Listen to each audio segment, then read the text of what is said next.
Bienvenue dans cette nouvelle édition du QG Weekend. Voici les titres. Le président équato-guinéen Teodoro Obiang Bassogo distingué par le FAGAS, le Fonds africain de garantie et de coopération économique, une récompense qui salue les initiatives entreprises par le chef de l'État pour le développement de son pays et plus généralement du continent africain. C'est la journée mondiale sans tabac ce samedi 31 mai. Augmenter les taxes sur le tabac, c'est le thème retenu par l'Organisation mondiale de la santé, un thème qui vise à encourager l'augmentation du prix du tabac pour en réduire la consommation. Et si Internet permettait de démocratiser bien plus que les livres, encyclopédies et journaux en ligne, et si Internet permettait de créer une entreprise à moindre coût, de susciter de vocations de chef d'entreprise, l'exemple de boutique online de mode nigériane dans cette édition. Mais tout d'abord, le Malawi a un nouveau président. Après 8 jours d'attente, la commission électorale a finalement dévoilé les résultats de l'élection présidentielle ce vendredi. Peter Mutharika du Parti démocratique progressif a été élu avec 36,4% des voix. L'ancienne présidente Joyce Banda n'arrive qu'en 3e position avec 20,2% des suffrages. Le président équato-guinéen Teodoro Obiang Bassogo a été honoré ce vendredi à Malabo par le FAGAS, le Fonds africain de garantie et de coopération économique, une distinction qui vise à récompenser la contribution active du chef de l'État dans le développement économique et social de son pays et du continent. Un reportage de notre correspondant Serge Kofi. Teodoro Obiang Bassogo, honoré par le Fonds africain de garantie et de coopération économique. La cérémonie s'est déroulée ce vendredi à Malabo en présence du gouvernement, sénateurs et députés. Un titre qui distingue le président équato-guinéen pour ses efforts en faveur du développement et souligne son implication dans le leadership africain. L'Afrique est aujourd'hui perçue comme le continent de toutes les promesses, au point d'être considérée comme la puissance économique du futur, du fait de son énorme potentiel dans divers domaines. Je m'en voudrais de ne pas reconnaître que la Guinée équatoriale fait partie des pays africains qui confortent cette dynamique porteuse de grands espoirs pour notre continent. En réussissant grâce à votre leadership à surmonter les défis de paix, de sécurité et à faire de la Guinée équatoriale une nation unie, stable et démocratique, vous placez durablement votre pays sur la voie du progrès et de la prospérité. Pour le chef de l'État, cette récompense est avant tout celle du peuple équato-guinéen et une reconnaissance de la bonne gestion économique du gouvernement. Il justifie son action par sa volonté de faire des Africains les propres acteurs de leur développement. L'application de la coopération sur-sur L'application de la coopération sud-sud nous a conduit à donner la priorité aux investissements africains et ceux d'autres pays en développement en Guinée équatoriale. Nous promouvons des interéchanges entre les Africains avec l'établissement d'entreprises qui facilitent des interéchanges économiques et la création de fonds africains de solidarité pour appuyer les pays vulnérables et affectés par les désastres naturels, la faim et autres calamités. De solidaridad para apoyar a los países más afectados por desastres naturales, el hambre y otras calamidades. Le FAGAS, le Fonds africain de garantie et de coopération économique, est une institution économique qui contribue au développement économique et social de ses 14 États membres. Le président Teodoro Obiang Bassogo a affirmé à cette occasion étudier avec son gouvernement les conditions d'adhésion à cette institution qui a été créée en août 1977 à Kigali au Rwanda. En Centrafrique, la présidente Catherine Samba-Panza dénonce l'attaque qui a fait 17 victimes dans une église ce mercredi à Bangui, un acte que la chef de l'État qualifie de terroriste. 3 jours de deuil national pour les victimes a été décrété. Selon la présidente centrafricaine, 27 personnes sont toujours entre les mains des ravisseurs et ont été conduites vers une destination inconnue. C'est une consommation que certains associent au plaisir, mais qui en réalité tue chaque année. Le tabagisme fait 6 millions de morts, ce qui représente plus que le nombre annuel de victimes de conflits sur la planète. Sur le continent, les gouvernements mettent peu à peu en place des mesures pour lutter efficacement contre ce fléau. Eric Arwaga. Selon l'Organisation mondiale de la santé, l'OMS, le tabac sera la principale cause des décès d'ici 2020 avec plus de 10 millions de victimes par an. Un fléau qui jusqu'à présent épargnait plus qu'ailleurs le continent africain. Mais aujourd'hui, la donne a changé. Face aux réglementations de plus en plus restrictives en Occident, les industriels du tabac se tournent vers les pays en développement, notamment en Afrique. Sur le terrain, les professionnels de la santé notent un accroissement régulier des maladies pulmonaires liées à la consommation de tabac. Il y a beaucoup de cas de maladies respiratoires et ces derniers temps, on assiste à une recrudescence, surtout des cancers du poumon. L'utilisation du tabac n'est pas très contrôlée. C'est vrai qu'il y a des textes, le pays a signé la convention cadre. Et jusqu'à présent, il y a des problèmes dans l'application. Les gouvernements africains sont pour une bonne part conscients du problème et de plus en plus de pays adoptent des législations relatives à la lutte contre le tabagisme.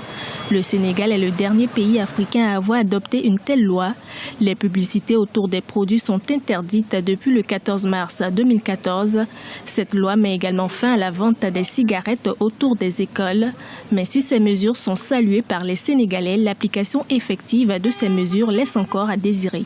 Il faut saluer cette volonté politique de nos États. Maintenant, il faut aller plus loin, il faut essayer de traduire cette volonté politique sur le terrain, en essayant de veiller d'abord à l'application de cette loi-là, et ensuite à faire de l'éducation. Il faut éduquer surtout les communautés pour que cette communauté puisse comprendre le rôle du tabac dans la survenue des cancers et des maladies de façon générale. C'est qu'actuellement, il y a une enquête en cours, une enquête qui est commandée par le ministère de la Santé pour voir un peu l'impact du tabac.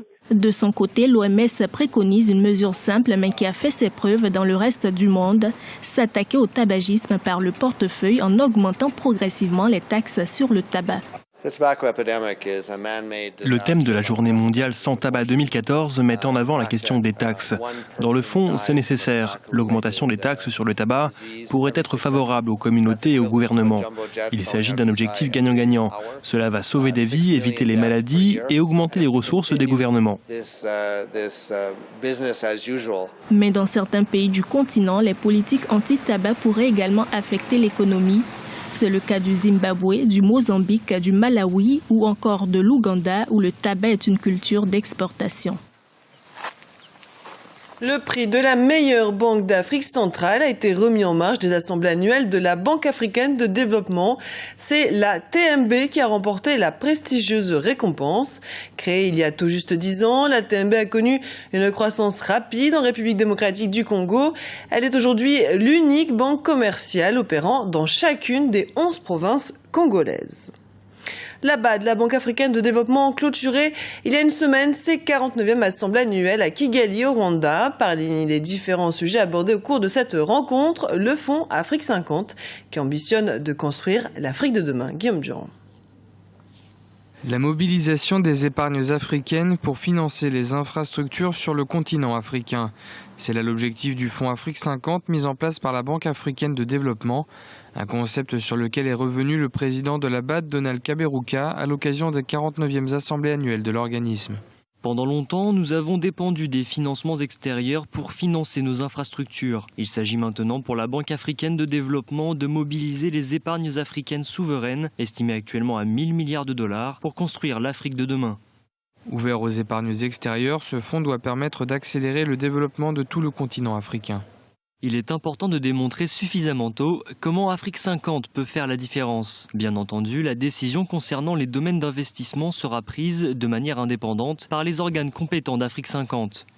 Nous espérons que le Fonds Afrique 50 ciblera les projets transformateurs commercialement viables et aura un impact dans l'ensemble des 5 régions d'Afrique.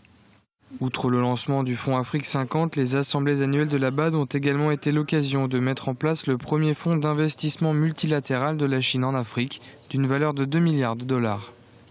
C'est une histoire que l'on se raconte souvent. Internet révolutionnerait les mœurs. Avec cet outil, la connaissance devient plus accessible et les modes de transmission s'en trouveraient changés.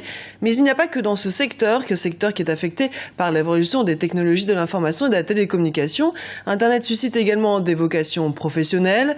Au Nigeria, des femmes se lancent dans la création de boutiques en ligne. Voyez ce reportage, notre correspondante, Afola Kolinoye, commenté par Aminata Jack.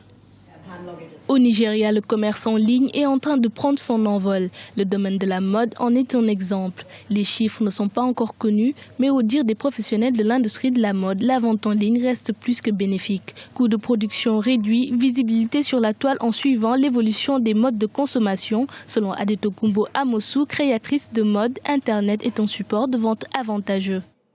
I used to be and still am for the better part Je suis encore une petite marque, mais j'essaye de développer la visibilité de la marque avec une agence de promotion de la mode. J'essaie de tirer profit des offres publicitaires qui sont disponibles sur les plus grandes plateformes. On profite aussi des visiteurs sur ces sites et vous conviendrez avec moi que l'objectif premier, c'est la publicité. Donc ce qu'ils font pour moi, c'est de promouvoir mon entreprise. Cette agence de promotion me fait obtenir davantage de partenariats et des offres auxquelles je n'aurais pas eu accès.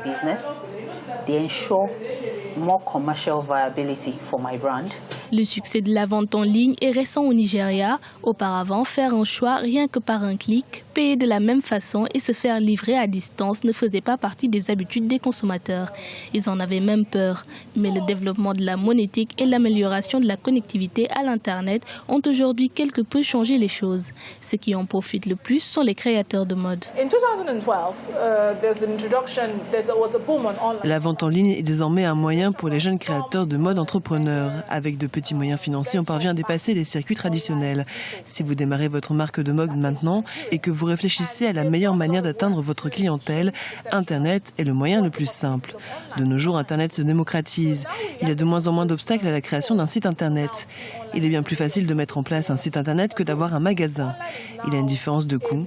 Pour obtenir un magasin dans un bon emplacement, cela vous coûtera quelques millions de naira, alors que mettre en place une boutique en ligne vous coûtera quelques centaines de milliers de naira, et vous pourriez être en mesure d'atteindre la même cible de marché si vous le faites correctement. Avec le développement du e-commerce, la vitrine étant consultable de partout dans le monde, les couturiers et créateurs de mode présents sur la toile peuvent atteindre plus aisément les clients de la diaspora hors du continent. Ce journal a été préparé par l'ensemble de la rédaction. Merci pour votre fidélité. Dans un instant, une nouvelle édition du QG Weekend sur Africa 24.